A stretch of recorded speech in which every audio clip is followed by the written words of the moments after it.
Okay, go for a take. Take one. Action. We are going for a take where we get the take of those who work in the film and TV industry on a specifically chosen film and their time in the business. Yep, and today's take is on the new David Leitch film, Fall Guy. And in today's take, we're joined by a stunt performer, a fight coordinator, the one and only Mr. Mat McKay. Welcome, man. Excited to have you here, dude. Yeah, you worked on some nice projects that we were looking at, like the IMDb, Barbarians, Vikings. Was it Vikings or Vikings Valhalla? Both, yeah. So, Fair Vikings as a performer, as day crew and stuff, would go out for the big battles and stuff, you know, and then and Valhalla as part of the core team. So I was on that full time. Nice one. Yeah. We went to see Fall Guy with you as well. Well, you saw it separately. Yeah. But yeah, so like, what was your take on it? It's great. I loved it. I thoroughly enjoyed it. It's obviously it's, you know, there's all the publicity people talking about. It's an homage to the stunt industry and that kind of stuff. But I think all of that aside, I think it's a fun movie. It's exactly what you want to go to the cinema to watch, right? It's, you know, I sat there with a big bucket of popcorn and a big grin on my face for like 2 hours. Okay. Yeah, it was cool. Obviously there's some great action in there. But I think the performances are great. I think, yeah. So I went thinking it to be like a big cash and grab. Like, I'm not really a huge fan of those big sort of blockbuster comedy films, but it blew me away. It was like the perfect blend of comedy, action, romance with like really great, amazing stunts. I really enjoyed it. It was really good. Yeah, I think when you see the cast and you see Ryan Gosling, you know, Emily Blunt, you know, some of the cast in there, it's like it's going to be a good film. And for me, like, I saw that in their chemistry. I thought they worked really well together. It was like they were playing with each other. Yeah. There was a lot of examples of subtext. In what way? Do you remember the scene where they have like he gets blasted against the wall and they're like, we're going to redo that again and again and again, and then they're like trying to talk about the backstory of the character, but the backstory of the character was the backstory of those two and why they didn't talk and then are back on set together. Yeah. So like just the simple things like that and just the risk in the film. Like, I love Ryan Gosling. I think he's never really done a bad film that I've seen. I mean, I might be wrong, but there's going to be a few now, isn't there? But no, you know, I was impressed with his performance. I thought he had a lot of detail. I thought there were elements of it which were exciting, and I really enjoyed it. Yeah, what do you guys think in terms of, like you're saying about the subtext? That sort of mix between that, like a rom-com, and then like this big like action movie as well. Do you think it like worked in terms of that juxtaposition? I know you said like a perfect blend. What about you two? What do you think? Yeah, I think foremost it's a romance. Yeah. And what the team have done really well is use the story or use the action to facilitate the story. Cool. Okay. And the action is born out of the necessity of it in the story, rather than going, let's do a big cool sequence. Now, of course, there's going to be an element of let's do a big cool sequence. Yeah. But the action works because you have the context of the fact he's a stuntman, so it gives you a bit of license to do some other stuff, right? But it all works within the context of what's going on, rather than just going, now here's an insert action scene here kind of thing, you know?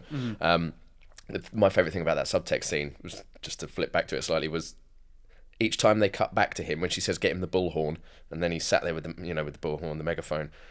Each time it cut back to him, more and more people have stopped and they're just stood. I don't know if you clocked it. Yes, the crowd of extras and other stunt performers stood next to him just watching it, and then your man sits down with the alien head on, doesn't he? You know, and they're all, by the end of it, there's like 15 of them all just like stood there looking at her, and everyone on set is invested in this conversation, and it's like a funny. big group like counselling relationship. Yeah, exactly. Yeah, and I mean the tension in that scene, like, it increased every time another background artist or someone in the crew joined them. Like, it was a really fun scene to watch. And like, going off the big, in terms of the big stunt scenes, like you were saying, they felt like the story was revolved around the scenes rather than the stunts revolved around the story. The stunts made the story. from the first drop when he falls 150 feet, I believe, or something. Well, really high. Yeah, 150 foot. Yeah. And then it comes back to the end where it's actually that's not a mistake here. It was on purpose, and you're like, oh. And then the final scene where they drive off a ridge onto the other side for the for the film. that shot for me was like, it's risky, and I loved it. And a huge shout out to the stunt doubles for that, because Ryan Gosling's stunt double, Logan Holiday, is it? Yeah, that like scene? 4 of them as well. Yeah, did that scene, and I was just like, hats off to him, man, because you wouldn't see me doing that. Yeah. Same. Yeah, it takes a lot of guts. I thought that was really interesting as well. Like that there's been more sort of promotion in terms of the stunt performers. The choreographer or coordinator has been the first person in terms of like the IMDb or whatever to be called a stunt designer. Yeah, I'm not quite sure on the ins and outs of that. He's the first. It's something to do with SAG, I think, or SAG. Oh, after, right, okay. Yeah, it's something to do with that. So they've now officially acknowledged it as a thing. Because I know of a couple that have been, on the credits it says stunt action design or action design by. But I think now that I'm sure it's SAG, I might be wrong, but I think it's SAG have now officially acknowledged it as a thing. So now that they have, it gives it more muscle as a argument for award ceremonies and things like that. I think is my take on that. I don't know. What is how do you feel in terms of do you feel like in the past there hasn't been as much recognition for people who work in the stunts and have to be almost like within their job, the more invisible they are, the better it is? I mean, yeah, that's the nature of the job, isn't it? Yeah. I mean, they make the reference to it in the first scene. He comes down from the fall, doesn't he? And just before he goes up, sorry, and they're like, "Oh, we're going again." He's like, "Yeah, too much face, right?" Yeah, sure. Too much face. So and I've said it to people before. I've been like, "Oh, we're going to go again. Hide your face for me. We can see it," kind of thing. Or I've been guilty of it myself, But by the nature of what it is, you're kind of anonymous, right? But so are most of the crew. It feels like, and one of the things I noticed yesterday, I was sat in the cinema, and a movie that is about stunt performers, or it's a love story, but about a stunt guy, and they've done such an amazing job with the promotion of all the stunt teams involved and everyone doing it. And Dave Leitch has been very vocal in the past about Oscars for stunts, and he's working behind the scenes with other people to try and push that. And I still watched the credits roll and everyone just stand up and walk out. And I always make a point of watching the credits mainly just to see different names more than anything, and be like, "Oh, that's a fun name." The behind the scenes stuff. But there's thousands of people that work on movies, certainly hundreds anyway, and I just kind of watch it, I don't know, a bit out of courtesy. But the fact that this one was specifically about all the people behind the scenes. And then the people just still got up and walked out. I saw Ryan. Yeah, I saw Ryan. That's what I need. But yeah, I think you don't get into it for recognition. I don't think. But I think the argument for a long time about award ceremonies was that it would giving stunt performers or stunt coordinators an award would encourage them to do bigger and crazier and more dangerous things. So I think the argument was, one of the arguments was that they were worried that it would encourage people to do dangerous things, and then the risk would increase and people would get hurt. So that's why they were reticent to give it out. Yeah, but to be honest, and this is just my opinion, you look at Fast and Furious 10, people do bigger and crazier things. You make a movie and then you make a sequel and you go, we need to go bigger and better and harder. And whether you get an award or not doesn't change the fact that producers go, we need to go bigger.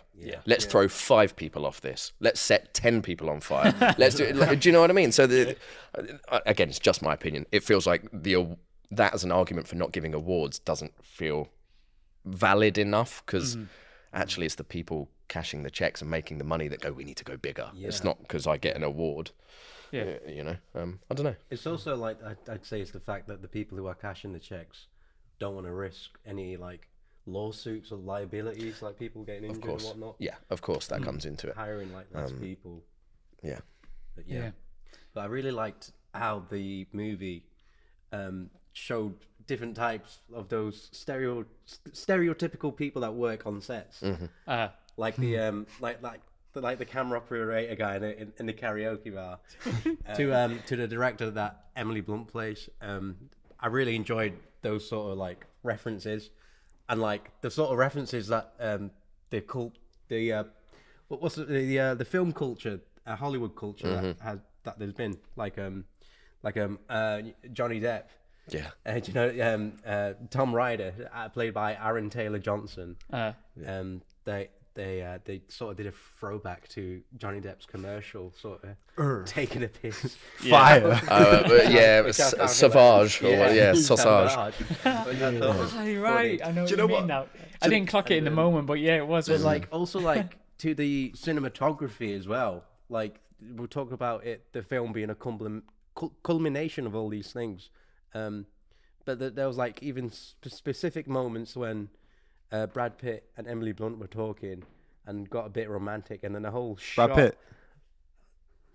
Emily Blunt and Ryan Gosling were talking, and the whole shot and the filter just changed to like a sort of like typical rom-com vibe. Well, the thing about that film was it felt like it was almost taking the piss out of how films are made, because it was very truthful. A lot of the stuff that happens on the set that you see does happen on set, but they take it to like the extreme levels and the irony of it. I mean, like for example, the producer in it, she's like your stereotypical producer, really on it, you know, trying to get things done quickly, effectively, making sure you're not going overtime, all of that stuff. The director's like stressed out because everything's going wrong. They're trying to figure out how to get it right. But kind of trying to keep like a smile on their face. Yeah, at the and be same like, time. it's all right. Yeah.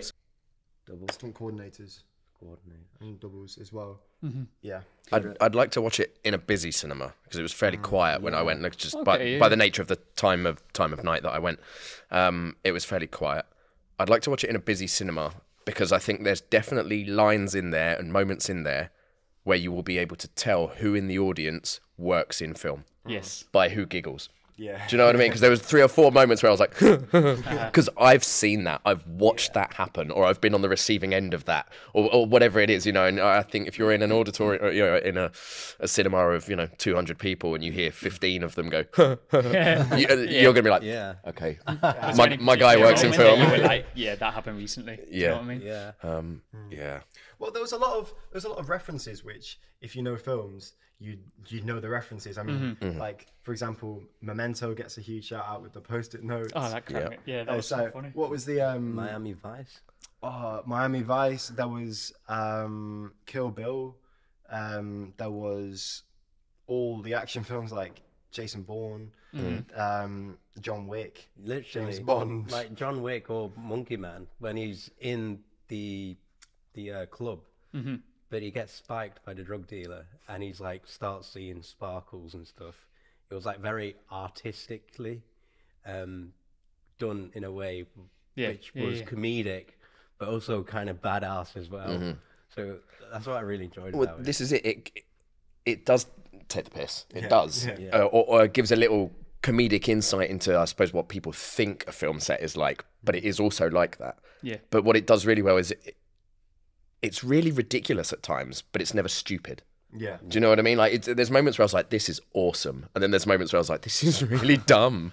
But it's not stupid. Yeah. Do you know what I mean? Like, you know, and they merge it really well. Yeah. You know, at no point did I go, you've lost me. This is just getting silly now. No. You just go, this is great fun all the way through, whether it's the romance element or the stunt element or, you know, it's, I thought.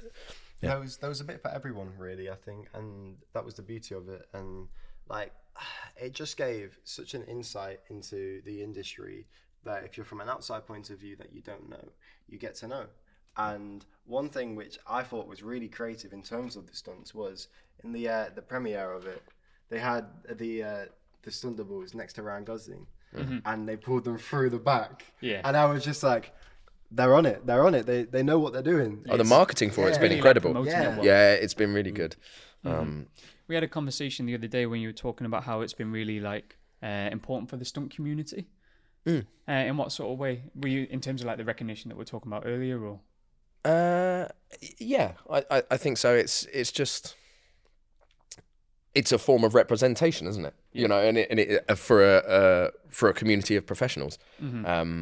So a lot of the people I know are either some people I know involved, other people just really excited to watch it, and all the times you've tried explaining things to people that don't work in film, that don't get it, or even people that do work in film that don't get it, because that's also the thing they touch on, is kind of like you get the people in film get certain stuff, and then you get other stuff where you're like, you work in film and you still don't understand that it hurts when I get smashed through things, or like, you know, and they make that whole point, don't they? And apparently that's a real conversation that Ryan Gosling and David Leitch had. He said, "What's it like?" And he was like, "Well, it hurts, man. It all hurts. Whether I go through a window, it hurts. If I do this, it hurts. If I get set on fire, it hurts." So they just took that verbatim and put it in there, and then they just added the last line about, but nothing hurt as much as, you know, not seeing you or not spending my time with you, whatever it was. And you're like, yeah, it does. So there's, to have the stunt community be able to go to turn around to a sound guy, for example, and go and have them go, "Oh wow, okay, I didn't realize you guys went through that, or I didn't realize it was like that for you guys. Sometimes you just turn up on set, get thrown down the stairs 4 times, thumbs up, you give a thumbs up. Like, the director sometimes will come up and be like, "Thank you so much, that was great." But most of the time, the first just kind of goes, "Nice one, well done." And the coordinator comes up and pats you on the back and says, "Well done, yeah, great," you know, and you're like, "Cool." And sometimes you just go home and you're like, "Oh, okay." And then the actor turns around and goes, "Yeah, it was all me," you know, which again is the joke of the film, isn't it? Or one of the jokes in the film, you know.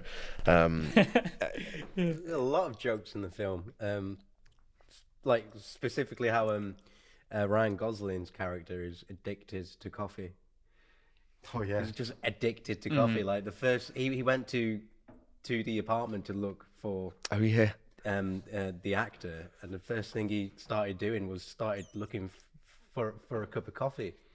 And then a fight scene broke out, and he took on all these guys like John Wick, but with gun filled with blanks, which it was pretty cool how he took them all out, considering that. But yeah, that's what I loved about the whole vibe of the film. It's like it's perfect blend of comedy and action. The coffee was great as well, because he wants to hang on to the coffee, doesn't he? He does the roll, and then it comes out, and he's like, "God damn it!"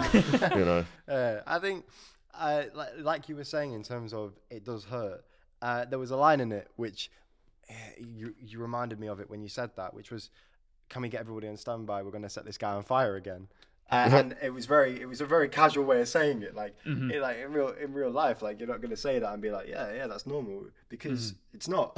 Yeah. But in the film, it was so casual, and you'd give a thumbs up and they'd go again, and it made me want to take my hat off, because like to do that, to be a stunt performer, it must take a lot of balls and a lot of skill, because it can go wrong. It's not like it's 100% safe. Like, it can go wrong, and it has gone wrong before in the past. Yeah, yeah, of course. I mean, a lot of it is the job is to make dangerous things safe. Yeah, as safe as possible, and then it's calculating whether it's worth the payoff and those risks, and making sure you have someone with the skill set to be able to keep reducing that chance of that happening. But yeah, some of it is inherently dangerous. Some of it isn't. Some of it is just, it's a skill thing that most people can learn.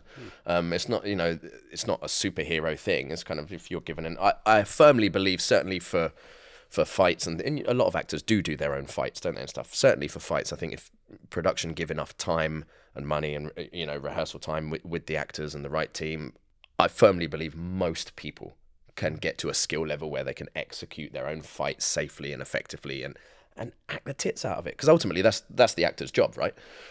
So where was I going with that? So is it like choreography? Like, you can learn the choreography for it. It's just about how risky the stunt is. Yeah, and then reducing that risk. Yeah. So you kind of go, there's a 1 in 5 chance that you're going to get a broken nose doing this. Yeah. You go, maybe I'm not going to do that then. Do you know what I mean? But if there's 1 in a million chance that you're going to get cracked in the nose, you kind of go, okay, fine, we can risk Ryan's face for this. Maybe they didn't say it quite like that, but So I need to ask, like, what does it feel like to be set on fire? It's a strange one. It is a strange one. If it goes well, you don't feel anything, right? That's what I was saying about, I like it on the day because there is an element of teamwork and focus that has to come with it. And as a result, you put yourself in a zone. As the performer, I have the easy job. If you're holding that's the way I see it, and a few colleagues I've worked with, we talk about it a lot, and that's the conclusion we've come to, having been on various sides of it, is you go, actually, the performer kind of has the easy job. I just have to get in the zone, maybe put the headphones on, listen to something beforehand, whatever it is you do. Then you get all prepared and gelled up and everything, and then you just kind of do your thing. You go out and perform. If you three are holding the extinguishers and making sure that I go out, you've got the stressful job. That's the way I see it, right? You know, I far prefer. I far prefer being on fire to being the guy with the extinguisher. What would happen? Does it, as in, so it's like a gel that keeps it away from the surface of your skin or something? Yeah. So you wear fireproof garments. Okay. That are then soaked in a hydrogel. So the garments are fireproof, but they're not heatproof. The gel is heatproof for a certain amount of time. So you're basically slimed. I mean, there's various ways, and there's always advances in technology and stuff, you know. But for a long time, it was, when I was first doing it, you would use, the gel would be in ice for like 24 hours as well.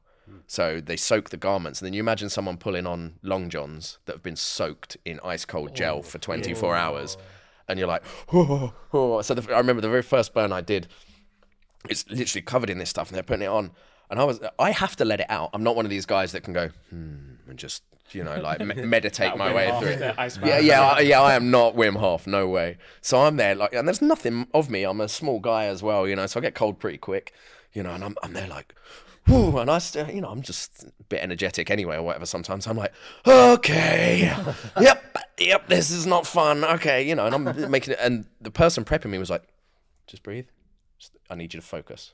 Which was cool, because it was the first one I'd done, and I take their lead because I'm being instructed, I'm being taught something. So that's fine. Now I'm like, no, this is my process. I need to let it out because I can't just stand here and shiver. I have to just go, this is cold. I have to, that's all I do. I just say that. I'm like, this is cold. Why am I doing this? But, you know, so anyway, but the point is, for me, it gets so cold that you get to the point where you're like, somebody set fire to me. Please. Has anyone got a cigarette? I'm just going to, do you know what I mean? Myself. Yeah, you know, obviously I joke, but you have to take it seriously. But it's strange. You kind of at first don't notice it. Certainly, you know, smaller burns, but like a 3/4 burn or a full body. If you go really big, you're wearing latex. Not latex. What's the word? Like a synthetic. Yeah. You're wearing hands and a mask, and you have an oxygen pipe that you breathe, and you know. But if your face is exposed, your face is covered in gel and stuff. But yeah, you kind of take your final breaths. It all goes a bit quiet and stuff, and you hear, okay, everyone's set. And the way I've done it is you give the thumbs up when you're ready to go. So they go, okay, final breaths, and you take a few breaths, and you normally do it to a count. So you'll burn for example, it's usually 10 to 15 seconds, because most burns are shot in slow-mo, so it's more than enough than they need, right? So all you got to do is hold your breath for 15 seconds, plus the time at the end to allow the CO2 to disperse, because you don't want to breathe in CO2. Yeah. So when you get put out, you've still got to hold your breath until someone taps you on the shoulder and like you're clear and give them the thumbs up. But they go, okay, 3, final breaths, let us know when you're ready, for example. And you go, okay. And you do your thing, you take your final breath and you go. And then you hear, because you got gel in your ears as well, so it's muffled. And then you hear someone go, you're on fire, or whatever your chosen, terms are that you've established with the team and stuff. So you hear, you're on fire. And you're like, am I? Okay, fair enough. And then the flame kind of goes, and you're like, oh yeah, yeah, okay, I'm on fire. And it's a bit like, you put your hand through the bonfire, don't you? Sometimes when you sat around a fire and you kind of and every now and again you get a bit brave and you go, can I do it slower? Yeah, I'll go as slow as I can. You kind of feel that kind of thing. And then when it gets warm, it's time to stop. Because it goes from warm to ow, that hurts very quickly. I was going to say. Well, it can do. Hot. So it's just a movie at the end of the day. This is, it's a friend and a colleague of mine I've worked with a lot. He said it. He's like, it's just a TV show, man. And, you know, and sometimes the pressure is there's money on the line, there's producers, you know, or whatever. And you're kind of like, it either takes someone with balls or experience or a combination of both, or to have someone in your corner that's going to back you and you're confident in that. But it takes a lot to turn around and go, no, sorry, I'm not ready, or no, I'm not doing that. And when you're young and you're trying to get in the industry and all that, I'm sure we've all done it in some capacity or not. You go, I'll do that. No problem. Yeah, I'll do that. Yeah. You know, and you do want to, because you want against your instinct, your guts. Like, this isn't right. This doesn't. Yeah, great.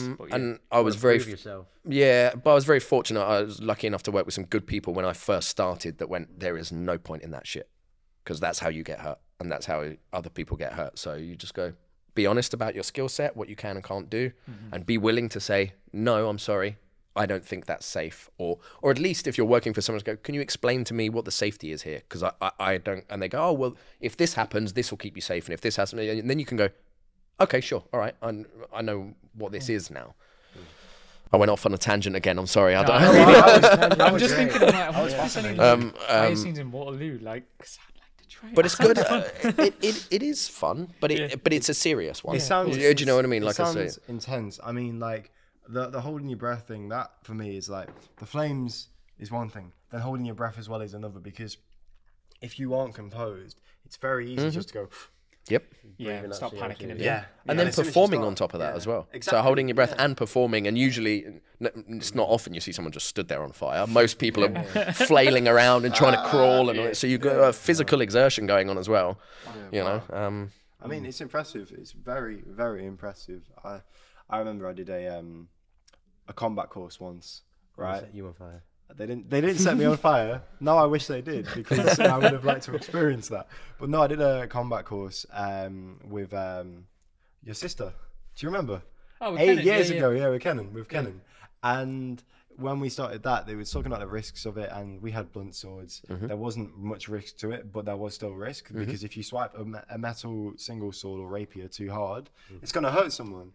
And the thought of that for me was like, oh, this is dangerous. Then you take it to the level of, well, you're set on fire, or you're jumping 20 foot, and there's a chance that it could go wrong. You're not going to get a little bruise if you fall 20 foot and it goes wrong. Chances are you might end up in hospital. And I guess it's a risk that you have to be willing to take, but also it's a risk which it's a risk which is it's dangerous. It's dangerous, and I'm very interested to hear about why you got into stunt work, because from the sounds of it, it's like, oh, the danger, all of that, and it's like, why? Yeah, I did a bit of martial arts when I was a kid. I always wanted to be an actor. I danced, in fact. I danced until I was about 13, 14. I danced. I used to go to dance classes, you know. Both my sisters did. My mum and dad were dancers as well. And then I got to about 13, 14. I was hanging out with girls in leotards on a Saturday all day, and it was horrible because I wanted to play football with my mates, which is such a stupid decision because I was awful at football and I didn't like getting kicked in the shins, you know. And then I did the school shows and that kind of stuff. So I kind of ended up, I wanted to be an actor. I trained as an actor and did stage combat at drama school, you know. But I did a course, a specific degree in acting and stage combat. So we did a lot of stage combat, and then where's that East 15. Oh, okay. Yeah, they have a degree in acting and stage combat. Oh, wow. And then I just kind of, I wrote off to a few people and then started learning other stunt skills and stuff. Thought I want to go down the fight choreography route and be a fight choreographer. And then, went and did some stunt courses, set myself on fire, or got set on fire, and did some high falls and a bit of basic car driving and stuff like that.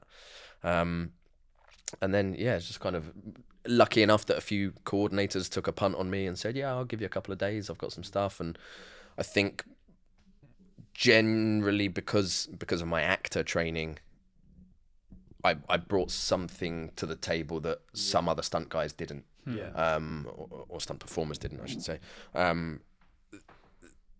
There's far superior stunt performers to me.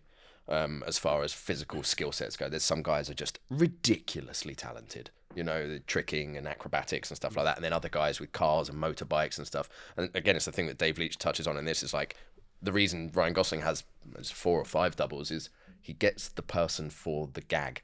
Yeah. So if we're doing a car, let's get the best car guy. If we're doing a high fall, let's get a guy that's been doing high falls his whole life. You know, so that's why they've done it that way, and it pays off. So yeah, there's a myriad of performers that have incredible talents in different areas, and that's the thing. But for me, I think it was because of the acting and then the fight coordinating.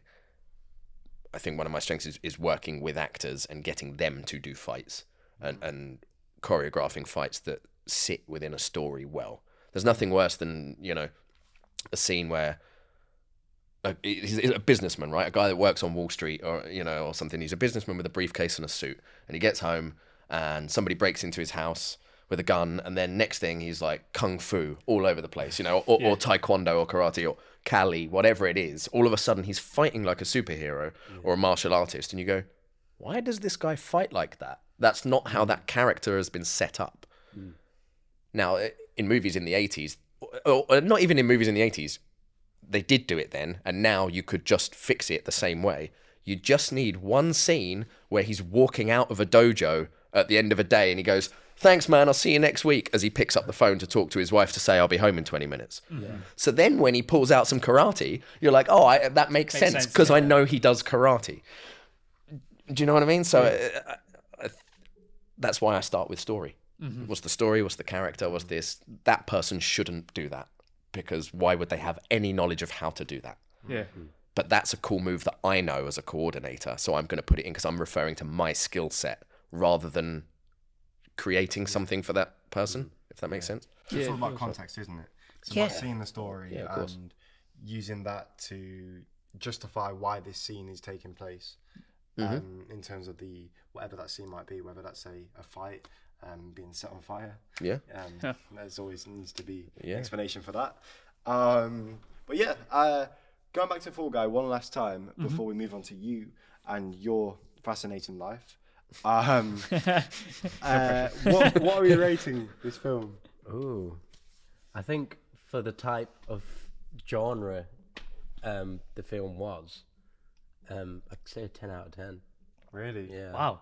Wow, fair play. I didn't expect that. I mean, like for a big blockbuster comedy film, I'd say this film tops all of them. Like you know, like all those big comedy films like Ryan Reynolds and, you know, Hitman's Bodyguard. It tops The Hangover. All that type of stuff. It tops The Hangover. I think this one tops it.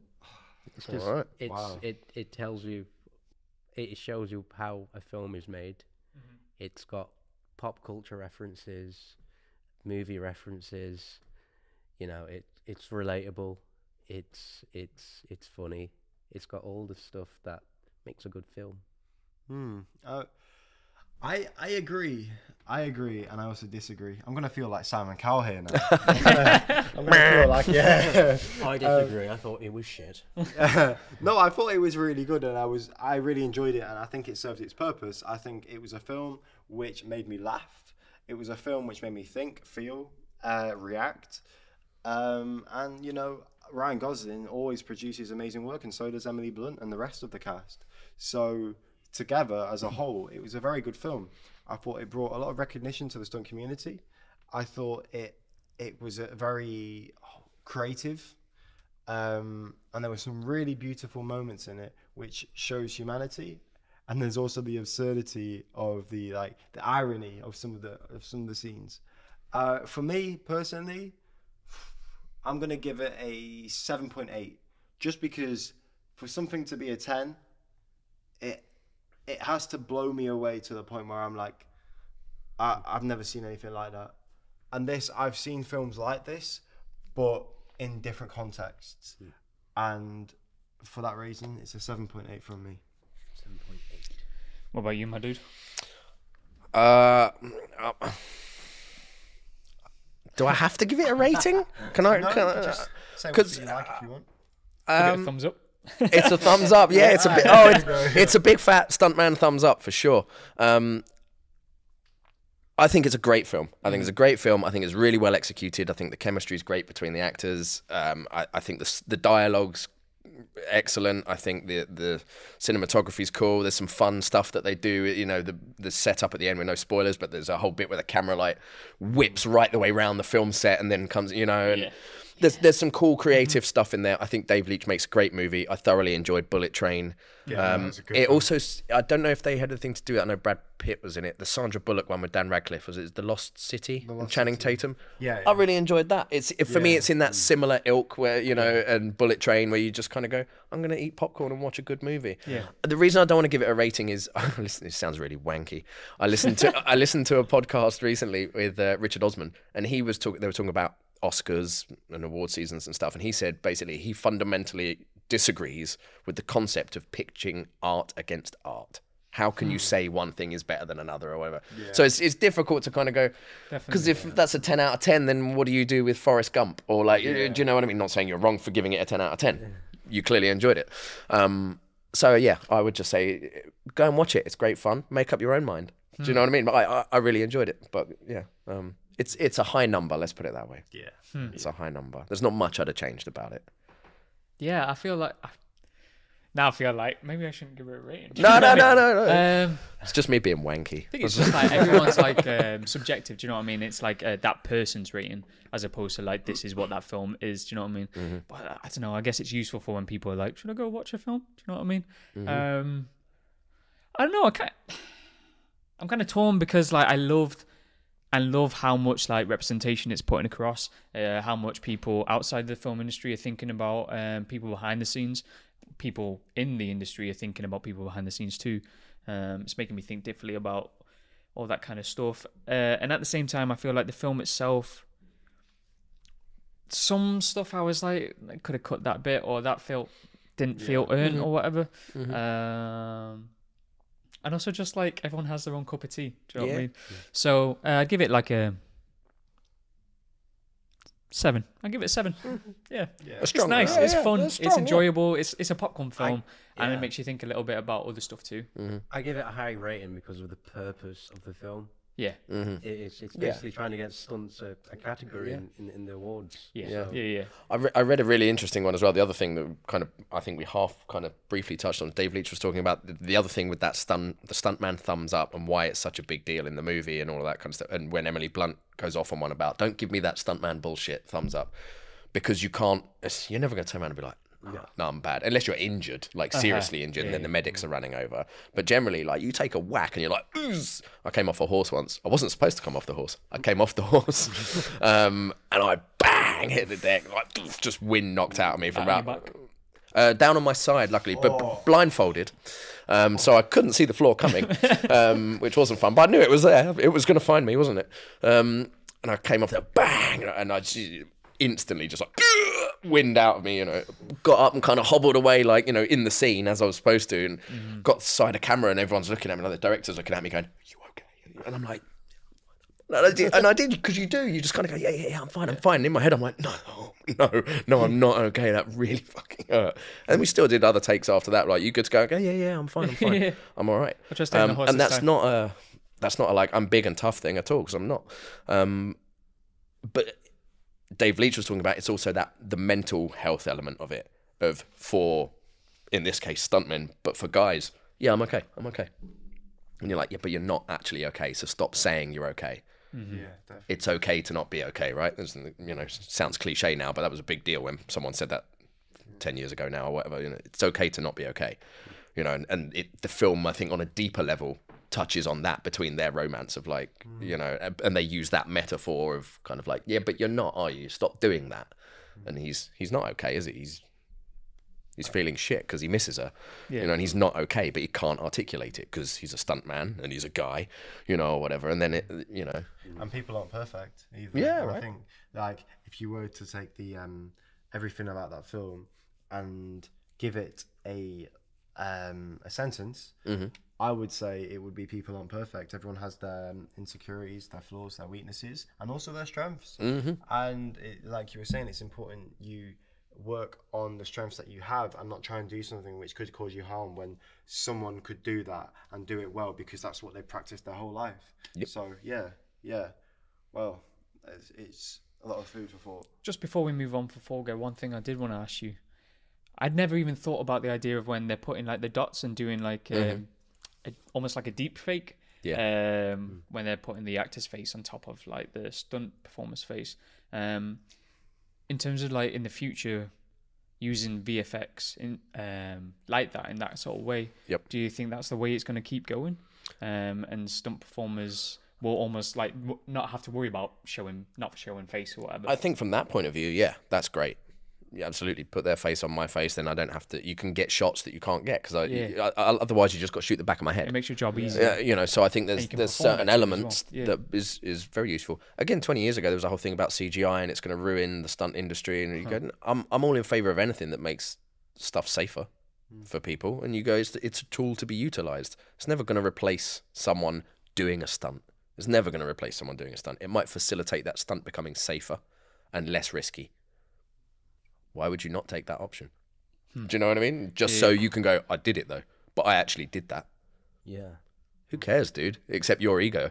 Do you think? Do you know what I mean? Like, you still actually did it. It just happened to be in front of a green screen and you were on a harness and a wire, which meant it's a lot safer. So what's the problem? Yeah. Do you think CGI would ever replace the actor? I don't know. No, I don't think it will. Again, without being wanky and philosophical about it, like, you know, over centuries and centuries, they've tried stopping art at various points, right? Throughout history and society and culture, they've tried to stop art in some form or another. They shut down the theatres in the UK, didn't they, in the 1500s or whenever it was. Some historian's going to shoot me now because I got that wrong. but was it? Yeah. But you know what I mean? At various points throughout history, we have tried to stifle people's creativity and people's need for art, whether that's music, paintings, theatre, or whatever. It's human nature. We will tell stories. As long as there are people, we will create art. The medium of how we do that will shift, whether that's a cinema or a theatre or someone sat around a campfire telling a folk tale. So I don't think an actor or an orator or someone that wants to share and be creative with their mind and share that with other people, I don't think that will ever get replaced. And also, guys, film association, who are we picking? Who do you want to pick? What do we have to do? So basically, the rule of the game is you pick someone in the industry. It could be an actor, director. It could be a stunt performer, but you'd win that instantly. And we have to guess what go around. films they've been in or what shows they've been in. Okay, so it doesn't have to be from Fall Guy. No, it doesn't have to be, no. Okay. We had Samuel L. Jackson last week, didn't we? Or the week before. Yeah, that was with Taisha. Yeah. Okay. Let's start then with, go on, Ryan Gosling. Do you think Ryan Gosling one day will change his name to Ryan Goose? I hope so. Do you know what I mean? As he gets older. Yeah. How much older? I bought my sister a birthday card. There's a great show. It's called Quite Good Cards. They just do puns. It's Ryan Gosling, but it's his face on top of a goose. Brilliant. Yeah, And they do like Beyonce, and it's Beyonce, but as a bee. I've seen kind the of stuff. Judy Hench. Which That's is the like, one. that's my favourite one. I've also I got say that that one now too. when someone is hench. I'm like, Judy. Like Judy. Huge Jackman. Yeah, exactly. Yeah, go on, Ryan Gosling. Ryan Gosling. Do you want to kick it off? What? I thought I just did. I now have to say a film, do Name I? a film he's been in, yeah. Silver Linings Playbook. The Notebook. Driver. What? Nice. Oh, Place Beyond the Pines. Maybe that's what I was thinking of. I don't even think he's in Silver Linings Playbook then. Are you thinking about the one with Bradley Cooper? Maybe, yeah. We were wrong from the start. Look, why But didn't we you say carried on. something? He's just sat there giggling. Should we try that again? No, I can be wrong. No, I'm I was fine. happy because I had no idea. I'm what fine was with gonna come being out my wrong. Sorry, Sorry, Ryan. Adam said driver might be instead of right, drive. I mean, it's just an extra letter. So It's a different. That's right. That's me and you both not being in Ryan The Gosling's sequel, next like, movie. It's in production at the moment. It's just not come out. Yeah. Guy knows his IMDb. it's part two. Yeah. Man. I think that was it. That's the best one you've done, right? That was Surely. the best. Really? Yeah. He's- Wait, so Did you have another one that you knew? Did I? Yeah. What's it called? What's it So called? it gets to quarter to 80, The Big like- Short. Oh, good film. Good film. Blue Valentine. Blade Runner. Blade Runner 2049. No, he's not in the That- first one. No, just He's in Yeah, that you one. were doing the 2049. I'm out. It's the one with Russell Crowe. What's it called? The Funny Guys, something guys. nice guys, funny guys, Wow. He was. averagely to be cool fair- guys. To be fair, I'm surprised none of you guys have said this, but La La Land. I was literally about to say that. Oh, well, you've Thank you not. very much. Cheers. Appreciate that. Barbie. Wow. Is he in Crazy Stupid Love? He is, isn't he? Yeah. Crazy Stupid Wow. Love. I believe he was in a film called The Fall Guy. Believe he was. Dude. Believe he was. Great. Yeah. Great movie. 5 seconds. 5, 4, 2. Yeah, I'm out. No. Only God Forgives. Okay. He was in. No, he wasn't. He wasn't. 2, I think it's that one. 1. It's not that one. It's Unlucky, dude. Nah. Nice one. Wow. Well done, man. Thanks. Yeah. well thanks. played. Cheers. Well I played. kicked it off with the wrong movie, but yeah. It's alright, you brought it back and you would. That's what we call a comeback Excellent. story. Thanks for coming on. Yeah, I really You appreciate guys it. are very welcome. Thanks for having me. It was cool. Yeah, sorry you're going to have fun editing that together because I was tangenting all over the place. But No, it was fascinating, incredible stories. Really, I mean, like some of these things you don't think about until you hear about them, and then you go, oh, it's a whole other world that you have no idea about. And the interesting thing is it's so relevant in our industry. You know, without the Fall Guys or the stunt performers, you wouldn't have the crazy things you see in films. yeah. And Yeah. to be honest, it's easy to get not offended by that as well when people are. But I don't know why you would be offended that someone doesn't know what your job is. Yeah. Because if you ask me what the sound department does, I'd have no idea. Yeah. Yeah. Like, do you know what I mean? Bits you pick up as you're working and you learn little bits, but do you know, everyone thinks they can do someone else's job, and then you're like, I don't know anything about your job, like you know. So, and every now and again, I think maybe because stunts are dangerous, sometimes you hear stunt people, oh, we don't get the appreciation we deserve, and you're kind of like, well, neither does the sound guy, and neither does this person or this person or this person in that department. But because there is a fallout, like, you know, if the sound messes up on this, you just got to record the podcast again. Yeah. Do you know what I mean? Whereas if I mess up, I get hurt, or someone I'm in charge of their safety gets hurt. So I know we should wrap, but I just wanted to ask a really quick question because, well, two, but they're linked. Well, they're not, but the first one, right, would be, what's like your mantra? Like, how did you, like, what do you live by? oh man, what do I live by? Yeah, like, do you have like a saying which, like for example, Karum last episode was like, if the door isn't open for you, it's not the right door, and if a door does open for you a bit, you knock it down and you go through the door. That's a good one. That's a good one. I like being nice to people. Yeah. And there's going to be people I know that listen to this and go, shut up. But no, I like being nice. Certainly, the more I've worked, this is it. The more I've worked, the more I've realised I don't know much, and that's okay. That's fine. Because you can claim to know everything, and that's when you're dangerous. And I've got way more comfortable with going, I don't know the answer to that. Let's find out. That's a good question. Give me 20 minutes. I'll get back to you. Or, you know, let me go and play with that with the team for a couple of days. We'll get back to you. I think we can give you something similar to what you're asking for. But I'm not going to say yes to it. But when I was younger, I'd be like, yep, yeah, we can do that. Whereas now I'm like, I don't know. Shit, okay, that's interesting.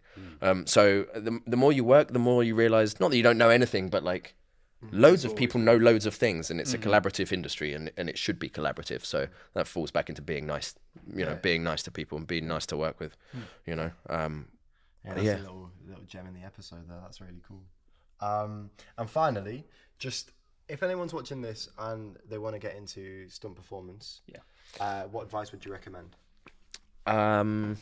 What advice would I recommend? Some kind of acting training for sure, because the performance part of it is what's important.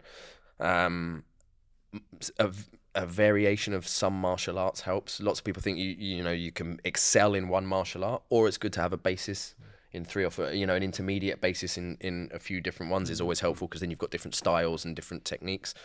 And then, find something that you're interested in, whether that's gymnastics or rock climbing. That kind of thing tends to help as well. There's plenty of courses you can do now in various countries across Europe. There's some in the UK as well. You can do courses in aerial work and harness work and fire workshops and stuff like that. And then it's, just keep training, keep, creating work and reach out to people. And if you're right at the start of your career or want to get into it, reach out to people for advice and can I come and shadow for the day and see what's going on? Don't get taken advantage of though, obviously, because people do go, yeah, sure. And then you come and shadow me for 50 days and you haven't been paid, but you're learning loads and carry my bag while you're here. Do you know what I mean? Like it's old school now. It doesn't really exist anymore, but watch out for it. I don't know. Well, Cool. Perfect. Thank you so much. If I knew the answers, I'd be working way more than I am. I'd be hanging out with Ryan Gosling if I knew the answers. Doing that 100-foot drop. Yeah. Maybe not. I know the guy that tied him on the cables. Sorry, I know we do need to wrap up, but so right at the start, the one shot, he goes all the way up, right? Yeah. And then one of the guys, the 3 riggers there, I went and did a course with him last year. He's big time stunt rigger. So that's the other fun thing is literally they've set it up and then they've just filmed the setup. So he's walked in and the guy's cabling him in or attaching him with to his attachment points before they drop him down on the wires are actual stunt riggers, and they would have done it because it is a one shot, and they, so they've just do you know what I mean? Yeah, it's cool. Really And it was fun seeing a few faces here and there. Just being like, I've met that person, but they're all like big cheeses, man, working in Hollywood and stuff. That's sick. That's cool. Yeah. Well, it's been a pleasure to have you on. It's Thank been you. A fascinating conversation. Thank you. No, thank you guys. Yeah, It was great fun. Thank you Nice very one. much. Yeah. Cheers. Cool. You're welcome. Catch Go you on, soon, you dude. come on. Yeah. See you later. That's a wrap. Cool.